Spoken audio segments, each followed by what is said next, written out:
내 사기가 떨어진다는 거죠. 성매매를 연결시켜주는 스폰서가 누군지. 안 나가고 버티고 보증금을 넘어설 때까지 버티는 거죠, 그냥. 사람 안 변한다는 데 대해서 상당히 격하게 동감을 하는데요.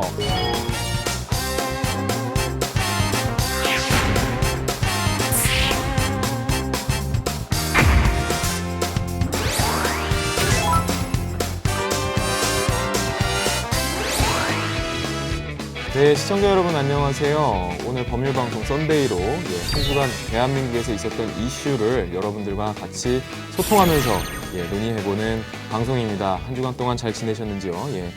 저는 진행을 맡은 전세준 변호사입니다. 오늘도 또 저희 패널로 두 분 같이 자리해 주셨습니다. 먼저 주영민 기자님. 안녕하세요, 주영민 기자입니다. 그리고 저희 교수님 지난주에 그 송윤 변호사님하고 잠깐 스위치되셨다가 이번 주에 다시 나오셨는데요. 안녕하세요. 김동수입니다. 반갑습니다, 여러분. 계속 방송 진행 한참 하시다가 예. 이렇게 다른 분이 하시는 거를 좀 시청을 하셨을 것 같은데. 봤습니다. 저기 아프리카 어떠신가요? TV에서 봤고요. 봤는데 분위기 그림이 좀 부드럽더라고요. 부드럽고 네. 그림이 좋던데요. 근데 그날따라 송 변호사님 나오니까 그냥 별풍선이 빵빵 터지더라고요. 그렇다고 아주 좋았어요. 그렇다고 슬슬 빠지시려는 건 아니시죠? 이번 선거 20대 국회의원 선거 4.13 총선이죠. 여러분들 제가 지난 시간에도 꼭 선거에 우리가 참여를 해야 된다라고 강조를 드렸는데 선거율이 그래서 그런가 상당히 높게 나왔습니다. 그 과거에 비해서 높아진 것이죠. 뭐 절대적인 수치로 본다면은 절반이 좀 넘은 수치라서 그렇게 높지는 않다고 볼 수 있지만은 아마 그리고 또 이게 우리 결과가 뭐 출구조사라든지 아니면 사전 어떤 여론조사나 이런 것과는 상당히 거리감이 있는 결과가 나왔어요. 그래서 이게 뭐 국민의 승리다. 우리가 우리의 의사 표현을 확실하게 한 것이다. 교수님 어떻게 이번에 참 반전이었잖아요. 교수님 이런 결과를 예상 밖이에요. 완전 예상 바뀌신 거예요? 완전히 바뀌었습니다. 기자님은 어떠세요? 정말 놀랬죠, 이번 사건. 단순히 저뿐만 아니라 그러니까 모든 언론계에서도 기자들이, 좀 모든 기자분들 다 그렇게 그러니까 모든 생각하시죠? 언론이나 모든 기자들이 이번 선거 결과는 전혀 예측했던 거와 다르게 나와서 다 깜짝 놀랐죠. 진짜 그렇구나. 저희도 완전히 예측이 빗나갔죠. 네. 시사들 짓고 탑3 첫 번째 주제는 4.13 선거의 그 어떤 대반전 드라마 그리고 그 후폭풍에 대해서 논의를 해보도록 하겠습니다.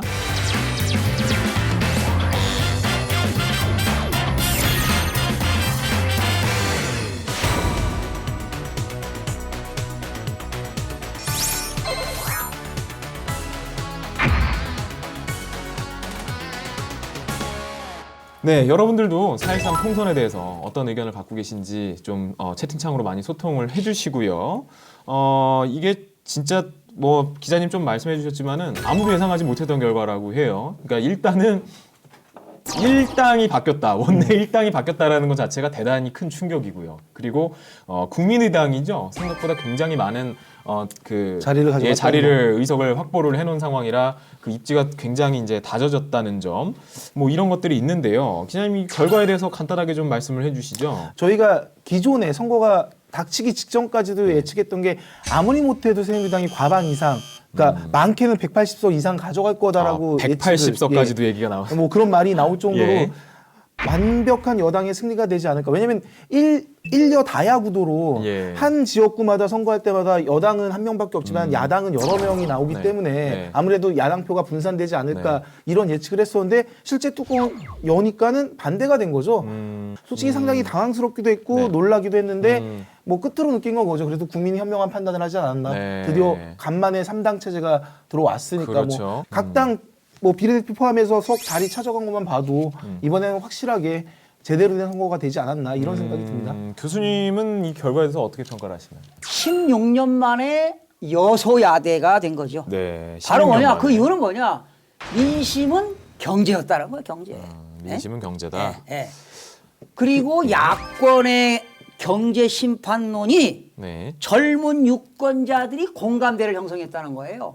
제가 조사해 보니까 19대는 20대가 36.2%가 투표를 했는데 이번에 보니까 49.4%가 했다는 거예요. 바로 이거 뭐냐? 앵그리 영 보트. 성난 젊은이들이 투표했다는 거 아닙니까? 앵그리 영 보트. 젊은 층에서 많이 이제 투표에 참여를 하다 보니 결과가 전혀 예상 밖의 결과가 나왔습니다. 그래서 그 젊은 층 시청자분들 대부분 젊으시잖아요. 우리의 힘이 얼마나 센지를 보여줘야 됩니다. 봄봄 301님이 식스센스급 반전이었죠. 예, 우리나라 국민 수준이 높은 걸 실감한 1인. 예. 대한민국 국민은 위대해요. 엄청 똑똑하고 엄청 잘하는데 그게 이제 뭉쳐진 힘이 얼만큼 표현이 되느냐 그거를 이번에 보여줬다는 게 큰 의미가 있지 않나. 뭐 ADA 은지님은 근데 이미 무소속이 새누리당으로 복당해서 그게 국민들이 바라보는 참 꼴보기 싫은 그런 거죠. 공천에서 탈락했다고 탈당하더니 당선되고 나니까 새누리당에서는 또 야 들어와 이렇게 돼가지고 가지만 어쨌든 과반 확보하는 건 상당히 쉽지 않을 것 같고요. 선거 결과를 보니까요. 더불어민주당이 123석으로 원내 1당이 됐어요. 그리고 새누리당이 122석, 국민의당이 38석, 정의당이 6석, 그리고 무소속이 11석으로 이게 현 여당인 새누리당의 참패로 이어졌어요. 지금 후폭풍 얘기 지금 나오고 있단 말이에요, 기자님. 그렇죠. 그래서 지금 이게 국정 운영이 지금 이게 될 거냐, 뭐 세월호법, 노동법, 뭐 여러 가지가 있어요. 무슨 서비스 산업 발전 기본법이니 이번에 박근혜 정부에서 발의가 되어 있는 그런 것들이 되게 많은데 이런 것들이 지금 이제 통과가 돼서 정권 말기에 밀어붙여야 되는데 벌써 레임덕이 왔다라는 신문 기사들이 막 뜨고 있더라. 보수 언론 쪽도 지금 막 그렇게 쓰고 있는데 이게 지금 어떻게 예측이 되고 있나요, 이게? 자, 예를 들어서 지금 현재 여권 같은 여당인 새누리당 같은 경우에 지금 현재 의석수에다가 복당하는 사람들 7석 합쳐봤자 129석밖에 안 돼요. 그분들 다 들어와봤자. 그러니까 아무리 많아봤자 129석밖에 안 되고 여기에 현재 이제 중간에 있는 그 3당이 한축을 하게 된 뭐 국민의당 의석수 38석 더해봤자 167석밖에 안 돼요. 그러니까 이 얘기 무슨 얘기냐면 180석이 넘어가면 지난번에 필리버스터하고 막 그랬잖아요. 전에 그때는 이제 새누리당 자체가 180석이 넘다 보니까 어떤 법안이나 이런 것들에 직권 상정할 수 있는 그 마지노선이 180석이었거든요. 그래서 이번에 새누리당이 그걸 갔냐 못 갔냐 이거에 따라서 판도가 달라질 뻔했는데 지금 이렇게 된 상황에서는 새누리당이 아무리 이제 날고 기는 법안을 낸다 하더라도 자기네들 마음대로 할 수 없는 상황이 됐고 이 얘기는 똑같이 야권도 마찬가지예요. 지금 현재 더불어민주당 123석에다가 뭐 이래저래 해가지고 국민의당 뭐 정의당 다 합쳐봤자 167석밖에 안 돼요. 여기도 180석이 한자 못 미치는 거죠. 그래서 반대로 야권 쪽에서 어떤 법안을 밀어붙이려고 마음 먹어도 한 번에 낼 수 없는 상황이 된 거죠. 그래서 어쨌든 간에 앞으로 기대되는 이유는 어떤 법안을 상정하고 어떤 법안을 만들든 간에 이 세 개의 당이 서로 토론하고 토의하고 뭔가 해야만 통과가 될 것이다. 서로 설득을 해야지만 통과가 가능해지는 그러니까 근본적인 민주주의에 더 가까워졌다고 보면 되겠죠. 새누리당과 더민주가 연합해서 하기 전에는 그렇죠. 국민의당의 어떤 그런 캐스팅 보트 의미도 좀 있고 굉장히 이제 거의 뭐 소위 말하는 갑이 되는 그런 상황이 된 것 같은데요. 교수님이 지금 이 선거 결과 이렇게 나왔는데 국민의당의 어떤 역할 이게 뭐 어느 정도 힘이 있을지 제가 몇 말씀만 드려보겠습니다. 그런데 20대 총선에서 유권자들은 견제와 변화를 택했다는 것이고 그리고 이제 사실 새누리당은 8년 만에 지금 스디슨 참패했죠. 야당이 이번에 123석을 얻어가지고 여소야대가 됐다 하더라도 이제는 뭘 해야 되느냐. 정치권이 새로운 마인드를 가져야 된다는 겁니다. 그리고 다수당이 된 야당도 이제는 국정에 책임을 져야 된다는 거지 무조건 뭐 정부가 잘못했다 이러면 안 된다는 거죠. 결과적으로 여야가 정말 힘을 합쳐서 국민들의 그런 경제적인 그 어려움을 타개할 수 있는 그런 법안들을 좀 조속히 좀 통과했으면 좋겠습니다. 거의 선거 유세에 가까운 수준의 제가 흥분했습니다. 답변을 해주셨습니다, 우리 교수님.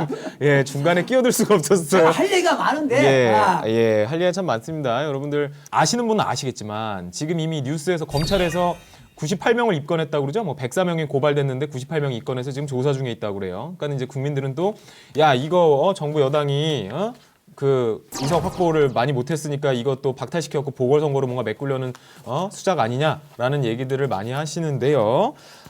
매년 선거가 끝나면 이런 조사가 이루어졌어요. 근데 이번에는 조금 많은 수가 이루어지고 있는 거라 좀 두고 볼 일이긴 합니다. 제대로 수치로 보면 일단 대검찰청 공안부에서 이번에 선거 끝나고 나서 발표한 거로 따르면은 선거 딱 종료 시점 지난 시점일 자정 기준으로 전국 검찰청이 선거법 위반 혐의로 입건한 선거사범이 총 1,451명이에요.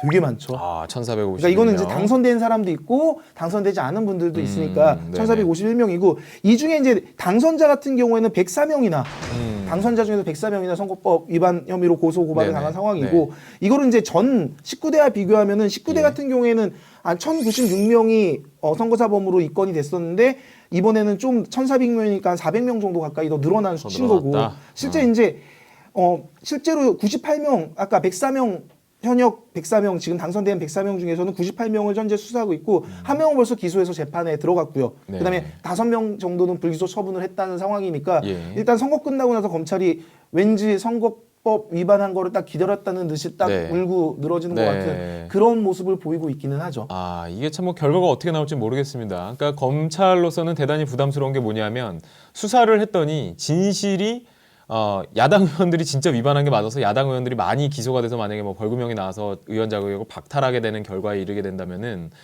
국민들이 뭔가 이거 음모가 있다라고 생각을 할 가능성이 상당히 높다는 거예요. 아무리 공명정대하게 하더라도 결과만 놓고 봤을 때 다 그 밥에 그 나물인데 왜 야당 의원들만 많을 리가 있느냐? 니들이 여당 의원들을 똑바로 조사 안 하니까 그런 거 아니냐라는 의혹을 떨쳐버릴 수 없는 결과라. 그렇다고 지금 상황에 뭐 여당 의원들을 더 많이 또 하는 것도 말이 안 이러나 저러나 마찬가지. 그렇다고 또 동수를 해가지고 간다는 것도 말이 안 비율을 되죠. 맞추는 것도 아예 말이 안 되는 거죠. 그냥 공명정대하게 원리 원칙대로 그래 가야 되는데 일단은 지난 선거와 비교한다 하더라도 지난 선거 때도 한 1,000명 가까이 그렇게 고소고발 난립을 했지만 실제로 기소된 건 30명 네. 기소됐고 네. 실제로 형을 당선 무효 선고 받은 사람은 10명 남짓이에요. 그러니까 이번 지금 현재 딱 끝나고 나서 이만큼의 고소 고발건이 있고 네. 이 중에 뭐냐 이 건 이만큼 됐다는 것이 뭐 변호사님이 더 잘 아시겠지만 이 건 됐다 그래서 다 기소하는 건 아니니까 일단은 그렇죠. 지켜봐야 되지 않을까 예, 싶습니다. 그 교수님 이게 선거 이후에 이제 뭐 당선 무효가 되는 경우가 그래도 왕왕 있잖아요. 그래서 우리가 보궐선거라는 걸 하잖아요. 예, 거리된 자리를 보충한다 뭐 이런 뜻이겠죠. 보궐선거니까 그거에 대해서 좀 얘기를 해주시죠. 네, 지난 예. 19대는 10명이 당선 무효가 됐어요. 그런데 이번에 20대는 당선 무효자가 좀 제 개인 생각인데 좀 많이 나오지 않을까 생각이 들어요. 아, 그리고 네네. 거의 지금 당선 무효가 되는 것은 공직선거법하고요. 정치자금법을 위반하는 거죠. 근데 이번 특히 제가 조사해 보니까 네. 263조의 공직선거법 263조가 선거비용 초과 지출이거든요. 근데 사무장들이 선거비용을 잘 지출하고 영수증은 있어야 되는데 만약에 조금이라도 가짜 영수증이 있다. 이건 공직선거법 263조 해가지고 사무장이 그런 영수증을 잘못 챙겼다. 벌금 300만 원 이상이다. 네. 그러면 당선 무효예요. 그죠? 무효되죠. 무효가 그렇게 되는군요. 예. 그리고 264조는 당선자가 벌금을 100만 원 이상 이제 받는데 네. 거의 지금 뭐냐면 선거사범이 네. 허위 사실 공표죄가 많더라고요. 허위사실 공표죄. 네. 예. 그러니까 상대방 후보를 비방하거나. 막 허위사실 유포하는 거야. 이런 것들이 지금 검찰에 많이 지금 접수돼 네, 과거 입건된 뭐 것 신문 같은데. 보니까 그런 것도 있더라고요. 자기가 뭐 야당 단일 후보다라고 플래카드 걸고 이번에도 있었던 것 같아요. 있었죠, 이번에. 야당 단일 후보가 아닌데 야당 단일 후보라고 해서 그럼 유권자들 입장에서는 야 일단 야당 밀어줘야 되는데 저 사람이 단일 후보니까 저 사람 밀자. 그랬더니 알고 보니까 이 사람이 단일 후보 아니야. 딴 사람이 한 명이 더 있었어. 뭐 이러면 근데 문제 되겠죠. 이번에 화두가 된 게 이번 건은 야권 단일 후보가 안 됐다라고 얘기하는 게 이제 국민의당이 일단 네. 더민주랑 같이 네네네. 뭐 합의를 하지 않았기 때문에 네네네. 여기서 일부 후보들이 자기는 야권 단일화했다. 했던 게 이제 뭐 송영길 후보라든가 지금 홍영표 후보라든가 신동근 네. 후보라든가 이들이 했던 더민주 쪽 후보들이 국민의당이 나왔음에도 불구하고 자기네들이 야권 단일화한 후보다, 야권 단일화했다 이런 명칭을 쓰는 바람에 요거에 대해서 고발이 갔고요. 또 네. 정의당 노회찬 당선자 있는 경남 예. 창원 성산 쪽에서도 국민의당 후보하고 단일화 없이 현수막에 야권 단일 후보라고 네. 그거 기재했다가 지금 새누리당 측 후보 측한테 이제 고발을 당한 이런 건이 있어요. 그래서 이번에는 이제 야권 단일 후보를 그 사이에 그러니까 선거 기간 동안에 법리 해석까지 요청을 해서 일종의 뭐 어떻게 단일 후보라는 단어를 어떻게 쓰면 하느냐? 안 된다라고 결론을 그렇게 냈죠. 나왔죠. 예전에 아마 선거 법원의 판단도 있었을 거예요. 예, 그거 관련해서 법조인들이 국회에 많이 입성을 하는 걸로 알고 있어요. 왜냐하면은 입법부잖아요. 그러니까 법을 만드는 부서다 보니까 당연히 법을 잘 아는 사람들이 가긴 가야 되는데 예, 그렇다고 하더라도 국민 전체를 골고루 대변하려면 물론 법조인 출신들이 상당 부분 포진해 있어야 되는 거는 맞지만 그래도 다양한 목소리를 대변하려면 꼭 그 법기술적인 부분을 아는 사람이 국회의원이 돼야 될 필요는 없는 것 같거든요. 법조인 출신이 48명으로 역대 최대 많이 당선이 됐고요. 네네. 비교를 하자면 의사 출신이 몇 분인지 아세요? 이번에 당선된 몇 분이신가요? 3분밖에 안 돼요. 아, 의사 3명밖에 의사 안 돼요? 출신은 뭐 치과 의사 출신 2명까지 합친다 해도 5분밖에 안 되니까 그러니까 법조인들이 이제 국회로 입성한 게 이번엔 진짜 대거 네. 많이 입성했다고 네네네네. 보시면 될 것 같고요. 네. 뭐 일단은 뭐 간략하게 설명을 드리면 이번에 20대 총선에 48명이 당선을 했지만 실제적으로 네. 선거구별로 따졌을 때도 뭐 상당히 많은 분들이 이번에는 법조인 출신들이 예. 다시 배지를 다셨어요. 네. 그래서 뭐 지난번 했던 사람들 보면 더불어민주당 쪽이 제일 많이 당선인을 많이 배출했는데 네. 이번에 후보가 41명, 법조인 출신 후보 41명 중에 22명이 이번에 배치를 다루셨고 네. 그다음에 국민의당에서는 27명이 이번에 후보가 나갔는데 11명 많이 됐죠. 그다음에 그래요? 새누리당은 가장 많은 43명의 법조인 출신 후보를 내밀었는데 네. 당선은 14명. 그래서 어쨌든 전부 합쳐서 48명의 당선자가 배출이 됐고요. 네네네. 이게 이렇든 저렇든 예. 간에 어쨌든 법을 만드는 예. 일을 하시는 데니까 아무래도 법조인 출신이 많은 게 그다지 이상하진 않은데 그래도 좀 의심스러운 건 왜냐면 법 만드는 게 또 의료나 이런 쪽 관련된 민감한 법들도 예. 많은데 이번에 예. 의사 출신이 3명밖에 안 되고 예. 의료인 출신들은 다 합쳐봤자 10명밖에 안 돼요. 예. 그러다 보니까 이제 현재 보건복지위원이 20명이 있어야 되는데 이 중에 네. 실제 이런 보건 쪽을 종사한 분이 10분밖에 안 되니까 나머지 10석은 아무래도 법조에서도 예. 채우고 이런 좀 약간은 법조와는 좀 다른 그런 느낌을 받을 수 있죠. 이게 이번에. 어느 나라나 그 법조인들이 국회에 많이 입성을 하는 걸로 알고 있어요. 왜냐하면은 입법부잖아요. 그러니까 법을 만드는 부서다 보니까 당연히 법을 잘 아는 사람들이 가긴 가야 되는데 그렇다고 하더라도 국민 전체를 골고루 대변하려면 물론 법조인 출신들이 상당 부분 포진해 있어야 되는 거는 맞지만 그래도 다양한 목소리를 대변하려면 꼭 그 법기술적인 부분을 아는 사람이 국회의원이 돼야 될 필요는 없는 것 같거든요. 은하송님 법조인 뽑아준 이유는 법 좀 좋게 만들어 달란 의인 듯. 국민들의 진정한 관심사는 그 사람이 부정하게 선거에 당선되는 거 그런 것들도 있지만 당선되신 분들, 그러니까 부정하지 않고 잘 당선되신 분들이 앞으로 이 향후에 그런 어떤 전국을 어떻게 국민들을 위해서 잘 운영할 것인가 거기에 사실은 요번에 기대를 걸었던 거고요. 근데도 불구하고 별로 달라지는 게 없다. 그렇게 되면 아마 다음 선거 때는 정말 더 무서운 국민의 힘을 보게 될 거라는 거를 말씀드리고 싶습니다. 변호사님 한 말씀만 드리고 넘어가죠. 마무리 다 했는데 꼭 여기 타이밍을 못 맞추고 이렇게 해서 가면은 방송 편집하실 때 그렇습니까? 그냥 한번 해보시죠. 마지막으로. 저 300명 그 의원님들 정말 축하드리고요. 우리나라 헌법에서 말이죠. 헌법 46조에는 모든 국회의원들은 청렴 의무가 있습니다. 어떤 권리만 찾지 말고 의무도 좀 이행하시기 바라고요. 네. 특히 이제 국회 가시면 국회법들 많이 연구하셔야 되는데 국회법 25조에 모든 국회의원들은 품위 유지 의무가 있습니다. 제발 청렴 의무와 품위 유지 의무를 좀 지켜줬으면 하는 그런 개인적인 바람입니다. 네, 감사합니다. 그런 좋은 말씀은 더 크게 해주셔도 됩니다. 네.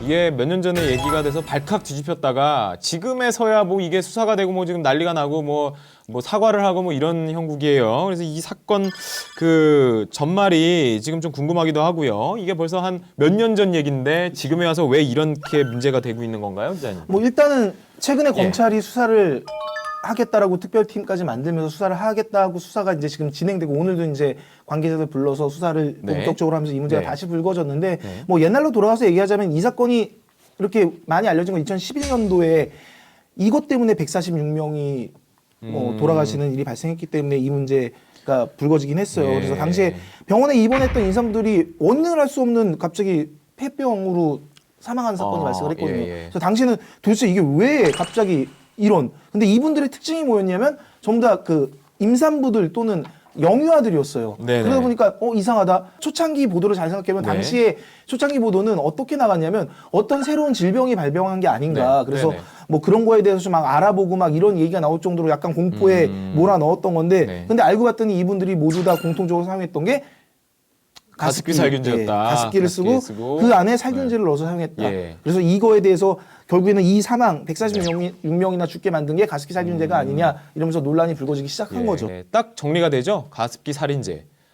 가습기 살인제. 이게 각인이 좀 될 필요가 있어요, 우리가. 못 모르고 또 쓸 수도 있으니까 이게 참 어째 이런 일이 벌어졌나 모르겠습니다. 근데 참 롯데마트 측에서 최근에 아마 사과를 했나 봐요. 피해 보상하고 저희가 미안하다라고 했는데 국민의 공분을 사고 있는데 그건 왜 그런가요? 사과를 했는데 왜 화를 더 복구는 문제가 발생을 그러니까 한 이제 거지. 이 피해를 입은 유가족분들께서 이제 네. 어떤 단체를 만들어서 계속 활동을 해 오셨던 상황이었어요. 어쨌든 이번에 검찰 수사까지 이루어진 부분은 제가 봤을 때 일단 유가족들이 끈질기게 이 문제에 대해서 계속 요구를 하셨기 때문이라고 보면 되고, 일단 이번에 롯데가 갑자기 검찰 수사 들어가고 막 이런다니까는 급하게 예. 사과하고 보상 뭐 하겠다고 얘기를 했는데 이게 그분 피해자들한테 하는 게 아니라 오히려 검찰이 수사를 하니까 이런 게 나오니까 검찰한테 사과를 하는 게 아니냐 이런 식으로 비춰져서 욕을 많이 먹고 있는 거죠. 진정성이 없다. 그래서 전혀 안 네. 보이는 거죠. 왜 네. 여태껏 가만히 있다가 지금 검찰 수사 들어가고 뭔가 큰 게 나올 것 같으니까 지금 와서 뒤늦게 사과하고, 더 웃긴 건 홈플러스도 바로 이제 사과하겠다고 보상 대책 만들겠다고 이렇게 바로 얘기가 나오니까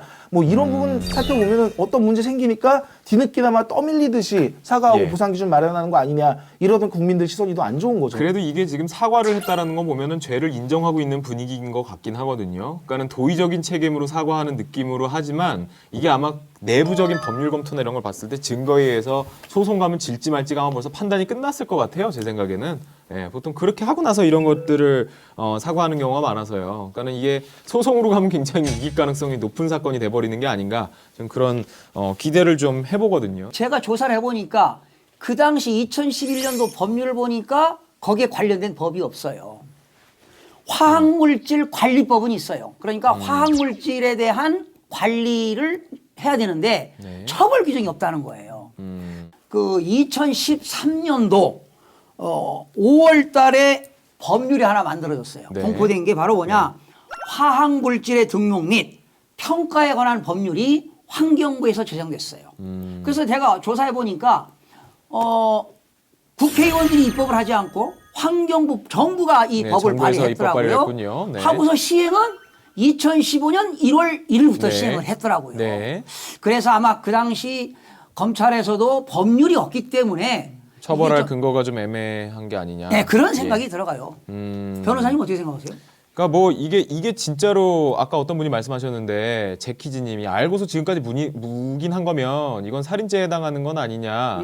뭐 생각하기에 나름이죠. 그러니까 이게 지금 가습기 살균제가 반드시 사망이라는 결과에 이른다는 어떤 결과를 알면서 계속 그거를 판매를 했다라고 한다면 정말 살인죄로 기소를 할 필요성이 있다고 보여져요. 이게 지금 뭐 예. 계속 나오는데 불맛짬뽕님이 예. 좀 전에 올려주셨던 얘기를 좀 짚고 넘어가면 그 네. 부분에 대해서 저희가 예. 얘기를 할 수 있을 것 같아요. 네. 예. 그러니까 가습기 살균제 질병이랑 예. 인과관계 규명이 쉽지 않을 텐데라고 네. 말씀하셨는데 이게 네. 쉽지 않았기 때문인데, 근데 문제는 그렇지 않았다라는 증거들이 지금 하나씩 밝혀지고 있다라는 인간관계 게 규명이 그렇죠. 되는 증거들이 나오고 있다. 네, 나오고 있다는 게 핵심이에요. 제가, 네. 제가 그걸 하나씩 짚어드리면 이제 최근 거를 먼저 따져서 말씀을 예. 드리자면은 이제 검찰이 오늘 이제 검찰 수사하고 있는 과정에서 이제 뭐 언론 보도 기관에서 보도한 내용에 따르면 SK 주식회사가 1999년도에 그러니까 가습기 그 예. 살균제 안에 들어가서 이거를 네. 그러니까 폐를 망치게 만들었던 게 PHMG라고 해서 폴리헥사 메틸린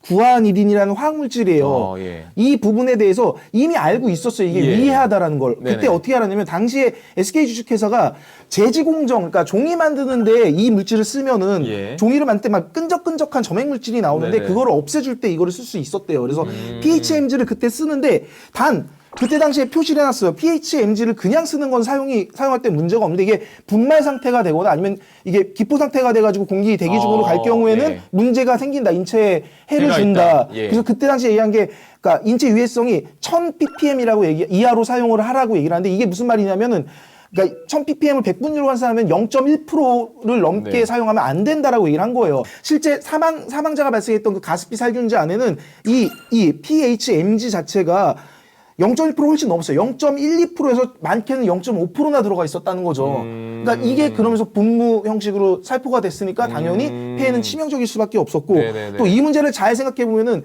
이게 아주 옛날부터 벌어진 문제였다라는 게 이제 하나씩 드러나고 있어요. 어떤 이제 의사가 계속해서 폐질환으로 급성 폐질환으로 환자들이 많이 오니까 이거에 대한 네. 연구를 했어요. 2006년도에. 그래서 소아 급성 간질성 폐렴이라는 거에 논문을 보면은 이때도 갑자기 시기가 봄이 되면, 그러니까 겨울이 지난 봄이 되면은 갑자기 이런 병이 발병이 된다. 원인의 폐질환이 예. 많이 발생했고 네, 네. 그렇게 된 거를 막 조사를 해보니까 전국 23개 병원에서 환자만 해도 2006년부터 네. 2008년까지 78명, 그중에 네. 36명이 사망을 했어요. 근데 당시에는 이 원인이 가습기 살균제라는 걸 몰랐던 네. 거죠. 이걸 알기 시작한 건 2011년도에 이제 가습기 살균제로 문제가 생겼다. 이런 얘기가 나오고 난 다음부터 예. 다시 연관된 걸 살펴보니까 그랬다라고 생각한 거고 이걸 썼다. 사용해서 이거에 의한 피해를 크거나 작거나 받았다. 예. 받았을 거다라는 그런 결론까지 낼 정도로 이게 되게 치명적이었고 현재 많은 사람들이 어쩌면 내 폐가 급속하게 네. 나빠진 부분과 관련된 게 가습기 살균제 때문이 아닌가를 다시 한번 생각해봐야 돼, 돌아봐야 돼 그런 네. 시점이었다는 네. 거죠. 보세요. 열혈가근이요. 네. 예. 그런데 옥시라는 한국 법인을 레킷 베킨저라는 영국 법인이 인수했는데 옥시가 만약 처벌을 받으면 영국 법인은 아무런 제재가 없나요? 위생용품 분야에선 세계적인 기업이던데 이 회사 관련된 가습기 살균 제품은 전 세계적으로 판매 금지가 맞는 것 같아서라고 되어 있거든요. 이게 옥시라는 한국 법인을 인수를 했는데 지금 실제로 이 물건을 만들어내는 거에 대한 주인이 레킷 베킨저라는 영국 법인이라면은 당연히 처벌을 하겠죠. 우리나라에서도 하겠죠. 다만 그 처벌의 집행이 그 대표이사 우리나라 와가지고 뭐 하진 않을 것 같고. 근데 예. 영국에서는요, 기업이 저런 물건을 팔아가지고 사람이 죽었다. 그러면 기업 과실치사법이라는 게 있어요. 네, 영국에. 영국에는. 예. 현재 우리나라는 없는, 우리나라는 이제 새로운 법이 만들어졌어요. 네. 그런데 저거 2011년도에 판매 금지되지 않았나요? 네, 판매 예, 금지됐죠. 우리나라 지금 안 팔아요. 예, 판매 없죠. 마트에 없죠. 저기. 2011 17년 동안 팔았으니까. 그러니까 11년도에 다 판매 금지됐죠. 네. 그리고서 이 법이 만들어진 거야, 그러니까. 그래서 이 법을 보니까 아까 말씀드린 대로 우리나라는 화학물질의 등록 및 평가에 관한 법률에 49조를 보니까 예. 이러한 가습기 이 살균제를 현재 금지돼 있어요. 네. 판매를 금지하고 또 물건을 판매한 걸 회수를 명령하고 네. 폐기 처분을 하지 아니한 자 7년 이하의 징역 2억 이하의 벌금을 처한다. 네. 이게 작년부터 시행한 거라니까. 그러니까 이게. 대표적인 사후 약방문 케이스죠. 그렇죠, 그렇죠. 예. 예. 화학이나 바이오 관련되는 어떤 과학이 발달하면서 우리가 다 알지를 못하잖아요. 그 과학자들이 연구를 한다고 해도 옛날에 뭐 지구가 네모난 줄 알았다면서요. 그러니까 그런 것처럼 지금의 어떤 우리가 진리다, 과학적 진실이다라고 믿는 것이 언젠가 또 깨지는 날이 오는데 이 분야도 사실은 모르겠습니다. 어떤 사람이 정말 이건 나쁜 거라서 하면 안 되는데 돈 때문에 이거를 묵인하고 그냥 그렇게 써버렸는지. 근데 글쎄 이게 정말 그러면 악마죠, 악마. 예? 이게 아까 말씀하신 그 0.1% 이상 예, PHMG요. 예, 그게 그 비율 이상 그렇게 분무 형태로 발사가 되면은 인간에게 살인의 결과를 가져올 수 있다라는 사실을 알면서도 에이 설마 하는 마음으로 팔았다면 그건 미필적 고의에 의한 살인죄 적용도 가능한 부분인 것 같아요. 정말 화가 나는 부분이 네. 거기에 있는 거예요. 그러니까 이게 불거졌던 2011년도 당시에는 뭐라고 이 회사들이 설명을 했었냐면 이게 액체 상태로 있을 때는 인체에 무해요. 마셔도 네. 사람한테 아무런 피해도 주지 않는다. 그래서 자기는 몰랐다. 이게 분무가 될 경우에는 사람한테 치명적으로 될 거를 몰랐다. 네. 이게 왜냐면은 액체 상태로 누가 마셔도 냄새도 없고 무생무치에다가 그냥 투명한 물 같은 거요. 먹어도 죽지 않는데 설마 이게 분무가 됐었을 때 뭐 사람한테 죽을 수 있었겠냐 이런 얘기를 하는데 그러니까 더 화가 나는 거예요.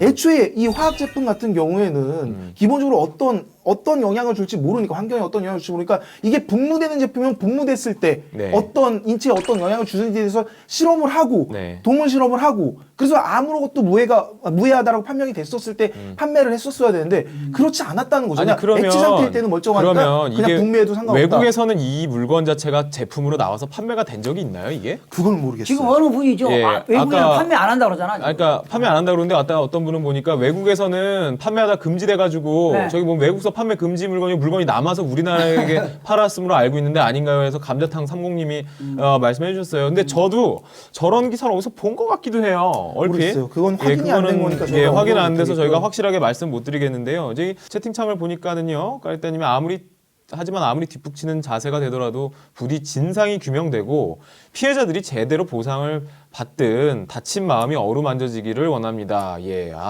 참 정리를 잘해주신 것 같아요. 그러니까 뭐 제대로 보상을 받고 그리고 다친 마음도 좀 어루만져지고 뭐 이래야 되죠. 예, 돈으로 물론 다 보상이 되진 않겠죠. 처자식이 죽고 뭐 어떻게 가족이 다 이런 걸로 문제가 생겼는데 그게 무슨 돈 준다고 해결이 될 문제는 아니죠.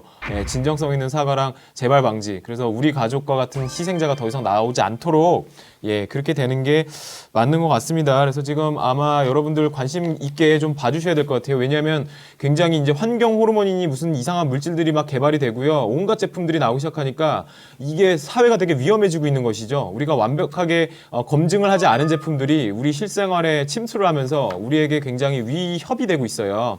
그래서 이런 것들이 일벌백계가 돼야 그런 제품을 만들 때 기업에서 훨씬 더 주의를 기울이니까요. 우리가 이제 국민 차원에서도 그런 것들을 좀 주의 깊게 보고 관심 있게 해야 이제 검찰이든 뭐든 수사할 때도 압박을 좀 받잖아요. 그래서 여러분들 많이 관심을 가져줘야 될 것 같습니다. 예.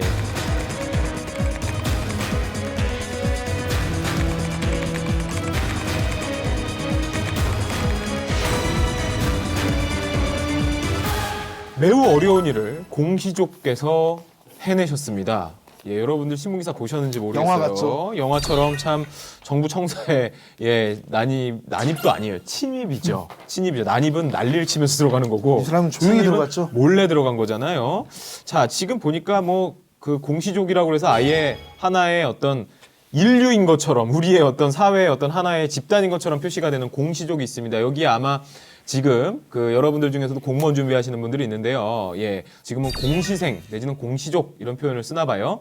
근데 아무래도 취업난이 있다 보니까 이게 뭐 지금 9급 시험 응시자만 무려 22만 명이라고 하네요. 이게 이제 어마어마한 거예요. 22만 명이면은 이게 우리가 수능이 뭐 70만, 80만 이렇지 않나요? 예, 근데 그거에 거의 한 4분의 1 수준의 4배가 넘는. 예, 이게 좀 대단한 거거든요. 이게 교수님 지금 이 공시족이 증가하는 게 이게 이유가 도대체 뭘까요? 그냥 뭐 단순 취업난 때문인 건지. 공시족이 증가. 예, 공시족 공무원 시험 준비하는 사람이 너무 많아지는 거예요. 그건 예. 이제 네. 젊은이들이 이제 정년이 보장된다. 정년이 또 신분이 보장된다. 네, 신분이 네? 보장된다. 또 네. 공무원 연금 받을 수 있다. 네, 공무원 그리고 연금 또 받을 수 있다. 공무원들은 6시면 칼퇴근이다. 네.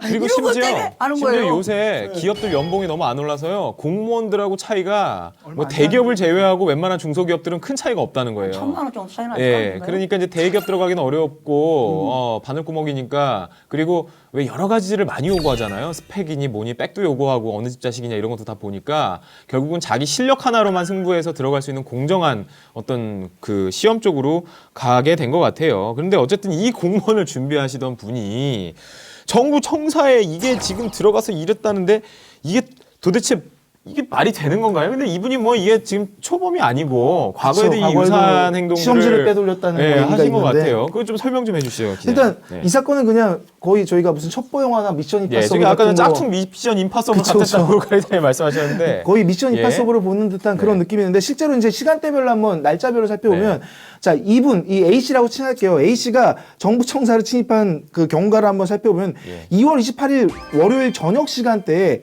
첫 번째로 공무원증을 하나 훔쳐가지고 네. 인사혁신처 들어가려고 했다 실패를 해요. 근데 보통은 이제 한 번 했다 안 되면 일반 사람들은 네. 포기할 텐데 네. 이분은 아주 끈질긴 분이셨죠. 다시 3월 6일 일요일 오전 시간대에 또 공무원증 하나 훔쳐가지고 들어가요. 들어가고 이제 그 인사혁신처를 들어가려고 했는데 도락이 있었던 거죠. 네. 비밀번호가 없어가지고 뭐 눌러가지고 들어갔는데 못 들어가니까 또 실패를 해요. 그러고 포기를 해요. 근데 네. 여기서 끝났으면 좋은데 다시 3월 24일 목요일 오후 5시경 네. 그다음에 그 다음날 새벽 1시경까지 다시 또 인사혁신처까지 들어가요. 그리고 이번에는 그 도화랑 옆에 보면 비밀번호가 있었다는 거예요. 조그맣게 적어놓은 게. 그래서 예. 그거를 누르고 들어가고 들어가서 컴퓨터 부팅을 딱 했는데 이 컴퓨터에 비밀번호 걸려 있어가지고 그걸 이제 안에 내용을 보지 못하신 거죠. 그래서 이 사람은 다시 거기서 포기하지 않고 3월 26일 토요일 저녁 시간대에 또 들어가요. 그래서 채용 담당자 컴퓨터 2대를 이제 해킹을 해가지고 그 비밀번호 해킹까지? 풀고, 예, 비밀번호 풀고 들어가서 시험 성적 합격자 명단 안에서 자기 이름을 집어넣어 버리는 거예요. 합격자 안에다가 난 집어넣고 사람이 딱 나온 거죠. 예. 그러고 나서 이 사람이 가만히 있었으면 되는데 다시 4월 1일 날 이게 막 갑자기 뭐 어떤 일 불거지고 뭐 재시험 얘기 나오고 네. 막 이러니까는 네. 다시 들어갔다가 범행 현장 또 거기서 들어간 잡히신 거예요. 거예요? 예. 또 야. 들어가가지고 이번엔 못 들어간 거 왜냐면 비밀번호 바꿔놨거든요. 그 사이에 이제 네네네네. 내부적으로 문제가 네. 있다 이런 문제 때문에 이렇게 해서 결국에는 이분이 잡히게 됐는데 뭐 아까 말씀하신 이분이 옛날에 이제 공무원 시험을 어디 무슨 학원 같은 데서 시험 문제를 내나 봐요. 거기도 침입해가지고 시험 문제를 빼돌렸다 뭐 이런 수능도 뭐 어떻게 했다는 얘기가 수능 그래요. 수능 그 하는 교수님 이거 어떠세요? 이렇게 참 이거 뭐 의제한국인이고 물론 이 사람의 입장이 안 돼봐서 제가 모르지만 참 절박한 건 맞는 것 같아요. 이 절박함이 근데 그 친구 아버님도 공무원이라고 하더라고. 아 정말요? 네, 그래서 오. 아버님한테 이런 걸 물어봤다는 거야. 출입할 네. 때는 어떻게 들어갑니까? 이런 걸 사전을 계획했더라고 이 친구가. 정보 수집을 네, 정보 수집을 사전- 얼마나 하더라고요. 똑똑해요. 네? 얼마나 똑똑해. 사전 조사까지 다 끝낸 거 아니야? 그런데 변호사님 지금 우리나라의 공무원들이 이번 그 22만 명이 구급 공무원이 응시했다고 네. 하는데 네. 이게 지금 대한민국만 그런 게 아니에요. 제가 조사해 보니까 네. 일본, 중국은 더 심합니다. 뭐 300대 1, 400대 1 그래요. 그냥 안정적인 직장을 찾고자 하는 젊은이들의 네. 자 여기 채팅창을 보니까요. 예, 주 감독님이 요즘 뭐 고시보다 어렵다는 게 공무원 시험이라는 경쟁은 엄청 대단히 어려운 것 같습니다. 어렵죠. 가리따님이 근데 더 창피한 건 뉴스 소식 나오거든요. 청사 출입이 별다른 제재가 달라진 게 없었다는 얘기가 있어요. 이게 한번 사고가 크게 터지고 나면 좀 바뀌는데 지금 아마 예산이 없어가지고 그 청사 보안이라든지 이런 걸 신경을 못 쓰는 건지 그건 모르겠습니다. 근데 과거에요.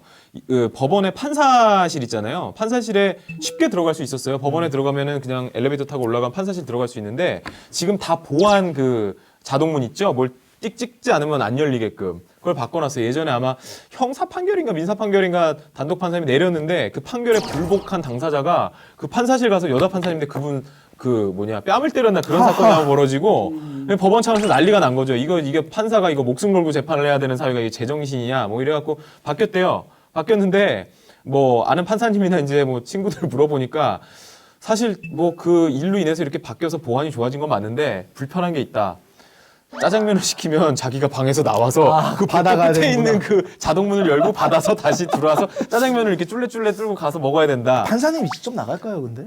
나가요. 왜냐하면은 실무관들이 6시 칼퇴근이잖아. 법원 공무원들은 칼퇴근이라고. 그러니까는 자기들은 야근 맨날 하잖아요, 판사들은. 그래서 뭐 저도 친구한테 들은 얘기예요. 그래서 그게 좀 불편하다.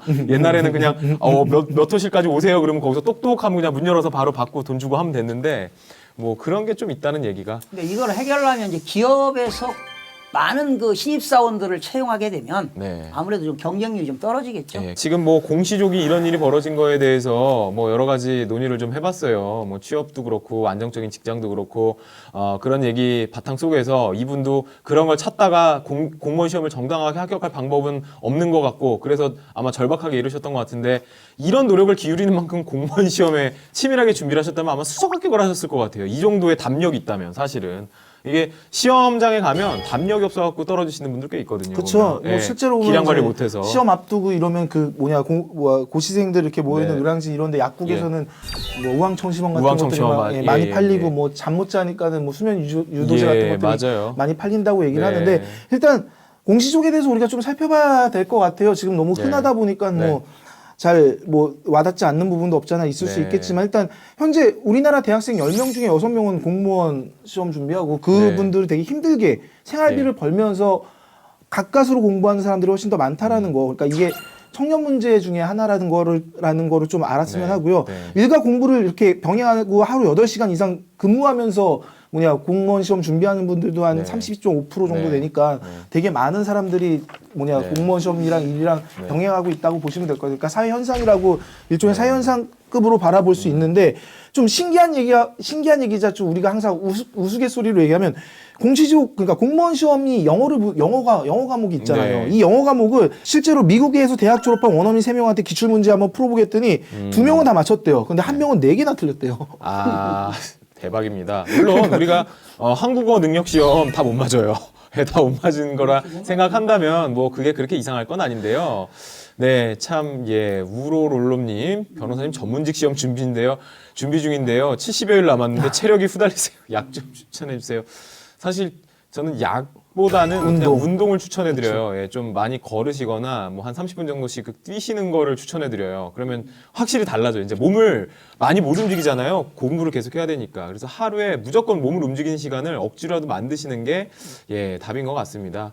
무능한 정부를 발칵 뒤집어 놓으셔서 좋은 점도 있어요. 이런 보안의 허술한 이런 정부 청사 같은 일하고 이런 것들에 대해서 강력한 메시지를 던진 어떤 긍정적인 작용도 있지만 참 이렇게 절박한 상황, 물론 그 개인에게 물론 가장 큰 책임은 있겠지만 우리가 사회적으로 봤을 때도 모든 100% 책임을 그 개인한테 돌리는 것이 타당한지는 한번 생각해 볼 문제가 아닌가 싶습니다.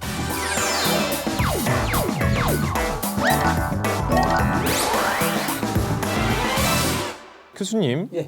지금 오늘 이런 법 저런 법 시간에 다루게 될 법은 뭔가요? 오늘 여러분들과 함께 할 법안은요. 출입국 관리법이 되겠습니다.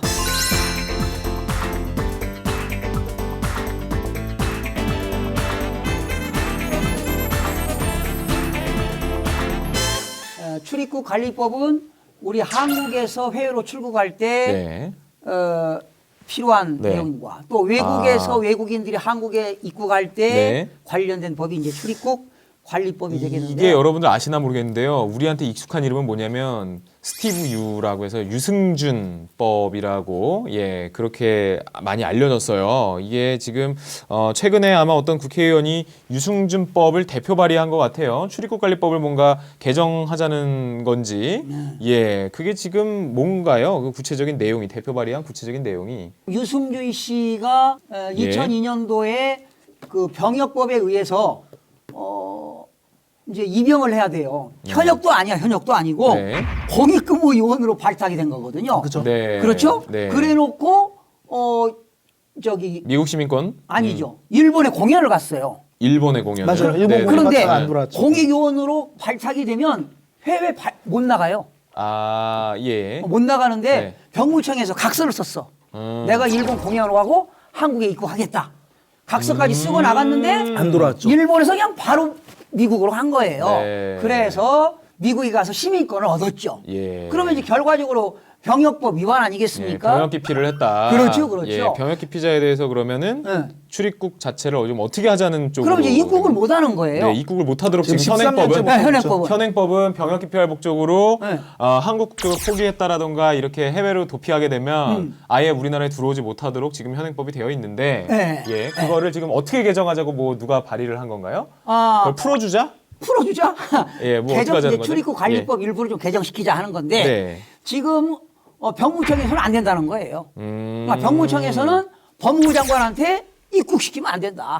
강력하게 주장하는 거죠. 네, 그렇게 되는 거를 지금 논의 중에 있구나. 그러니까 그런데 한번 이제 출입국 관리법에서 출국에 금지되는 경우가 많아요. 네. 출국에 금지되는 게 많은데 이제 원래는 유승준이는 출국이 안 되는 거죠. 주 기자님. 하면 안 되는 거였죠. 처음부터. 처음부터. 네, 처음부터 못 나가는 거였죠. 못 나가는 거라고. 출국이 금지돼 있는 사람에 가까운 건데. 네. 금지돼 있는 사람이었죠. 지금 이미 법무부 장관이 6개월 동안 출국 금지를 내린 거예요. 예. 근데 각서를 쓰고 나갔다는 거지. 근데 각서를 써서 누군가 내보내 준 거네요. 그럼 법무부 장관이든 누가 허가를 내줬을까요? 법무부- 그래서 법무부청에서. 법무부 장관이 화가 난 거죠. 그렇지. 법무청에서는 각서를 받고 내준 거야. 설마 공인된 공인인데 공인인데 완전 탑스타였거든요. 여러분들 네. 보시는 분들은 지금 모르겠지만 지금 가수 제가 잘 몰라서 그런데 그 당시에 유승준 하면은 진짜 그 어마어마했어요. 어마어마했죠. 진짜 뭐 아름다운 청년 유승준이라는 말이 있을 정도였으니까. 그리고 그 되게 그 근육질이었거든요. 그래서 아마 병무청 공익 광고 이런 거에도 아마 출연 안 했나 모르겠어요. 가장 핵심은 거기였어요. 자기는 무조건 군대 간다 그랬어요. 간다고 그것도 현역으로 가겠다. 이렇게까지 뭐 어떤 프로그램 나오든지 나는 항상 이 사람이 했던 게 당시에 몸 쓰는 프로그램들 많이 나왔어요. 네. 그래서 뭐 당시에 뭐라고 얘기해야 그렇죠. 될까? 완전 뭐 어떤 식스팩이 게임 딱 같은 있는. 거 하고 막 이런 것들 있잖아요. 네. 뭐 아침에 요즘도 하는 것 같은데 그렇죠. 뭐 운동이나 아니고 어떤 장애물 같은 거 놓고 막 네. 게임하는 막 이런 데 많이 나와서 거기서 막 1등하고 막 이랬던 이제 사람이란 보면은 말이에요. 주 감독님 유승준이 지금으로 치면 지드래곤이죠라고 그쵸, 그쵸. 하셨는데 그 이상이죠, 거의 그 이상. 이상이에요. 예, 진짜 대단했는데 그 인기를 다 이렇게까지 큰 파급 효과를 불러올 줄 몰랐던 거죠, 이분은. 그래서 이게 그 사실 이 아프리카 TV를 생방송으로 해가지고 아마 그 국민들한테 이제 막 눈물을 흘리면서 무릎을 꿇고 이제 어떤 호소를 했는데 역효과만 매우 불렀죠. 역효과가 났죠. 그리고 또 뭐 방송 이걸 끄지 않은 상태에서 그 주변에 무섭다. 어떤 스텝이랑 뭐랑 뭐 얘기하는 게 들렸는데 뭐 욕설이 나갔네. 근데 알고 보니까 뭐 그게 유승준 씨가 한 건 아니고 뭐 딴 분이 했다라는 얘기도 있고 뭐 그러면서 국민은 공분만 산. 그래서 결국은 들어오지는 못하는 이제 이런 상황이 된 것 같아요. 지금 리코더 에이샵님께서 추방 너무 무겁다. 무슨 정치적 용어를 강제로 막 입힌 듯이 예. 뭐 했네 뭐 이렇게 네. 말씀을 하시는데 네. 최근에 이제 이 법을 저희가 이렇게 주제로 삼게 됐던 이유는 유승준 자체가 지금 현재 우리 행정법원에다가 서울행정법원에다가 네네네. 자기 네. 들어올 수 있게 해달라고 네. 지금 소송을 낸 상황이잖아요. 예. 그래서 예. 실질적으로 따지면 유승준이 미국 캘리포니아주 소재주 로스앤젤레스 총영사에게 제기한 사증 발급 거부 취소 소송 내 가지고 어떻게든 한국에 들어오고 싶어 한다는 거. 네. 이것 때문에 재판이 진행되고 있고 뭐 여전히 재판이 진행되고 있지만 일단은 아직까지는 우리 국민 아시잖아요. 네. 왜 네. 이분이 특별해서가 아니라 일단 군과 관련된 네. 얘기는 네. 민감한 부분이 있고 네, 또 저희 이거를 한번 국민 정서법이 풀어주면 있는데 절대 못 들어오게 해야죠라는 불맛자뽕님의 의견이 있었습니다. 저기 교수님, 저희 은하송님 은하송님이 거 제가 질문하신 거 답변해 드릴게요. 네, 답변 좀 해주세요. 재외동포의 출입국과 네. 법적 지위에 관한 법률이에요. 네. 그게 약칭이 이제 재외동포법인데 네. 유승준 씨가 나는 이제 시민권 얻었으니까 재외동포다. 네. 그래서 미국에 있는 총영사한테 재외동포는 비자를 발급 신청할 수 있어요. 예, 그게 비자를. F4예요, F4. 네, F4 비자. F4 네. 비자인데 그 F4 비자라고 하는 것은 재외동포가 한국에서 체류할 수 있는 자격을 주는 거예요. 예, 예. 그런데 너는 병역을 기피했으니까 F4 비자를 못 주겠다. 예. 이렇게 해서 지금 입국이 이제 거절당했는데 네, 네, 네. 그러나 재외동포법에 병역 기피를 했다 하더라도 예. 만 38세 이상이 되게 되면 네. 재외동포법에서 입국이 가능해요. 아, 재외동포법에 네, 따라서. 그런데 입국하려면 네. 법무부 장관은 외교부 장관하고 협의가 돼야 돼요. 아, 네네. 그러니까 예. 유승준 씨가 법무부 장관한테 이제 입국할 수 있는 예. 그런 기회를 주십시오. 그러면 예. 법무부 장관이 네.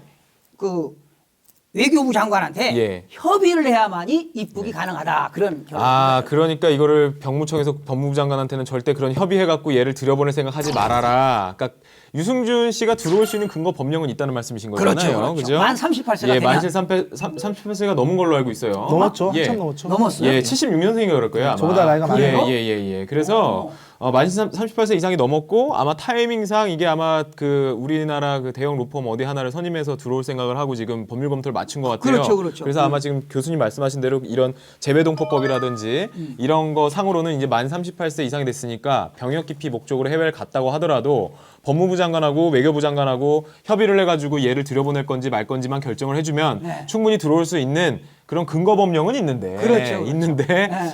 이 얘를 상징적인 이 유승준을 받아들이게 되면 국민정서법에도 반하고 대한민국 국민은 아 그래 시간이 지나면 다 우리나라가 그렇지 뭐 유야무야하고 다 그냥 넘어가 주지 뭐 있겠어 뭐 이런 식으로 될까봐 지금 병무청에서는 대단히 노심초사하고 있는 상황이고요. 당연한 게 핵심은 거기에 있어요. 그러니까 단순히 이 유승준 이 사람 이 한 개인만 바라보면서 이걸 얘기하는 게 아니라는 거죠. 그러니까 네. 우리가 흔히 우스갯소리로 신의 아들이라고 얘기하잖아요. 예. 그러니까 군대를 다녀오지 그렇죠. 않을 뭐 수 있는 국회의원들이나 국회의원 그죠. 자식들도 안 가는데 그렇죠. 약자를 위하니. 뭐 국회의원 네. 자식뿐만 아니라 뭐 우리나라 대기업 뭐 자제분들 중에 군대 제대로 다녀온 분들 진짜 손으로 꼽아지나요? 이거 거의 안 꼽아질 것 같은데 이런 뭐 심지어는 조그만 기업 같은 거 중소기업 운영하는 사람들 그 밑에 2세들 보면 대부분 군대 안 더한 가요. 가죠. 더한 거. 거기가 더 주목을 안 받으니까 그쵸. 더한 가요. 더한 가죠. 거기가. 이런 일이 비일비재한 상황에서 당시에 유승준은 정말 바른 청년의 이미지였어요. 정말 바른 청년. 그러니까 연예인인데 유승준을 싫어하는 사람이 지금처럼 거의 없을 정도로 왜냐면 네. 이 사람 자체가 되게 기부도 당시에 많이 했고 돈도 예, 많이 맞아요. 벌긴 했지만 기부도 항상 많이 이미지가 했고 좋았죠 예, 사람들한테. 어디든 인사성 나가가지고. 밝고 그쵸. 예, 인사성이 워낙 밝았어요. 그래서 아름다운 청년이라는 수식어가 괜히 붙은 게 아니에요. 정말 네. 바른 사람이었고 심지어는 뭐 모든 프로그램 나서 난 군대 꼭 갈 거다라고 인터뷰까지 했던 사람이 아니 법무부가 너 이제 뭐야 징병 대상자라고 너 예. 어쨌든 공익근무요원 대상자니까 못 나간다. 이제 6개월 너 군대 가기 전까지는 해외 못 나간다라고 했는데 자기가 자기 팬들을 위해서 일본에도 네. 팬이 많았으니까 나 공연은 갔다 와야 된다. 그리고 공연 갔다가 도망가 버렸으니까. 아니 법무부 그때 그래서 장관 입장은 얼마나 아니, 지금 주 기자님 많았겠어요. 말씀하신 대로 그래서 법무부가 법무청이 개심죄야 개심죄. 그죠. 그래서 출입국관리법에 보면 이런 게 있어요. 뭘로 지금 입국을 금지했느냐?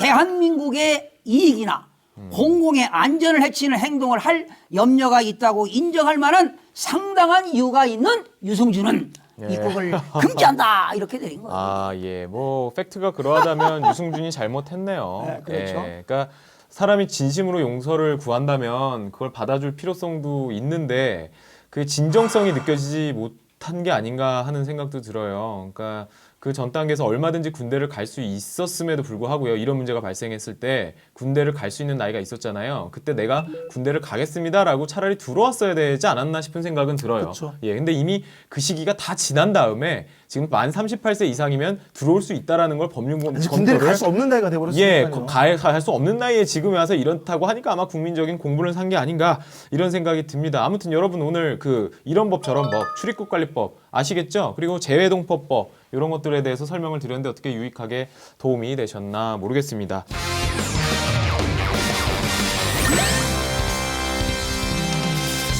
아시겠지만 저희 방송은 매주 화요일 8시에 생방송으로 진행이 되고요.